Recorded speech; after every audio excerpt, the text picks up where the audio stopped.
পবিত্র কোরআন কারীমের মধ্যে বলেছেন, আল ইয়াউমা নাখতিমু আলা আফওয়াহিহিম ওয়া তুকাল্লিমুনা আইদিহিম ওয়া তাশহাদু আরজুলুহুম বিমা কানু ইয়াকসিবুন।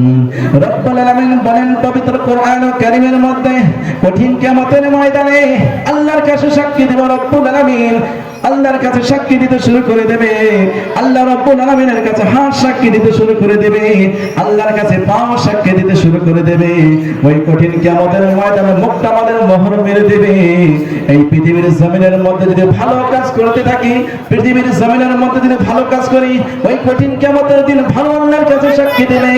আজকে যে জনসনের মধ্যে আমরা এসেছি, অনেক দূর থেকে হেঁটে হেঁটে যে জনসনের মধ্যে এসেছি, ওই কঠিন কিয়ামতের ময়দানে আল্লাহর কাছে সাক্ষী দিতে শুরু করে দেবে। কথা বলেন ঠিক কিনা? আমরা যদি গানের মজলিসে চলে যাই, আমরা যদি ধামাকার মধ্যে চলে যাই, আমরা যদি থিয়েটারের মধ্যে যদি চলে যাই, আবার কঠিন কিয়ামতের ময়দানে আল্লাহর কাছে সাক্ষী দিবে।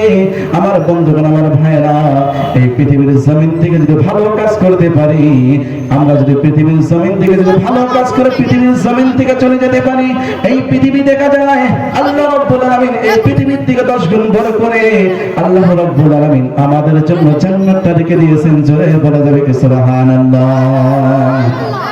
আমার